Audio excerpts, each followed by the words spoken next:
मी कविता kitchen मध्ये स्वागत आहे आपले। आज आपण तांदूळची भाजी पाहणार आहे। तांदूळची भाजी साफ करून घेतली एक जुडी आणि उकडून घेतलेली आहे। तैला धुवून गच्च पिळून घ्यायचं। फोडणीसाठी तेल, 1 चमचा जिरं, 4 मिरच्या कट केल्यात, 1 कांदा कट केलाय, अर्धी वाटी शेंगदाण्याचं कूट, अर्धा चमचा हळद, अर्धा चमचा मीठ। चला तर पाहूया रेसिपी। त्यासाठी कढईत तेल टाकून घेऊया 2 चमचे। मी कविता किचन मध्ये स्वागत आहे आपलं। आज बनवूया तांदूळची भाजी। तांदूळ धुवून घेतलेला आहे छान। आता याला उकडून धुवून घ्यायचं। 1 कांदा बारीक कट केलाय, 4 मिरच्या, शेंगदाण्याचं कूट, हळद अर्धा चमचा मीठ आणि अर्धा चमचा जिरं। कढईत तेल टाकून घेतलंय। चला तर पाहूया तांदूळ रेसिपी। हे पहा, आता आपण याला स्वच्छ धुवून घेणार। असं पिळून घ्यायचं गच्च। उकडलेलं आहे ना भाजी, हे पहा, आणि अशी मोकळी करून घ्यायची।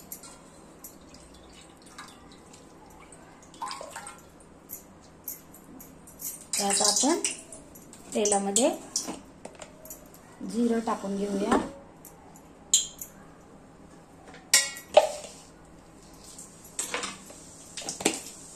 लगेच या मिरच्या टाकून घेऊया।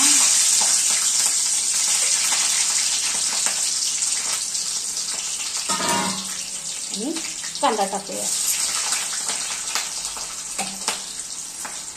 हे पहा, आपण थोडासा लसूण पण टाकूया। याला मिक्स करून लाल होईपर्यंत फ्राय करून घेऊया।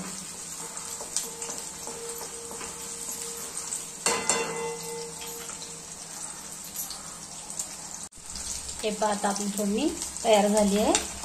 इथे शेंगदाण्याचं कूट टाकूया, हळद मीठ टाकूया आणि मिक्स करून घेऊया। याला पण छान फ्राय होऊ देऊया। हे पहा, छान फ्राय झालेला आहे। तर ही भाजी टाकून घेऊया। तांदूळच्या भाजीची रेसिपी आवडली तर व्हिडिओला लाईक करा, शेअर करा, सबस्क्राईब करा। व्हिडिओ पाहिल्याबद्दल धन्यवाद। ही भाजी टाकून झाकून लगेच उघडून मिक्स करून घेऊया। पाहूया बनवून। हे पहा, खूप छान झालेली आहे आपली भाजी।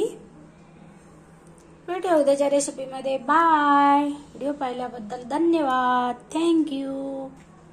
असाच प्रतिसाद द्या माझ्या चॅनलला। आवडला तर लाईक करा, सबस्क्राईब करा। Thank you very much. भेटूया उद्याच्या रेसिपीमध्ये। बाय।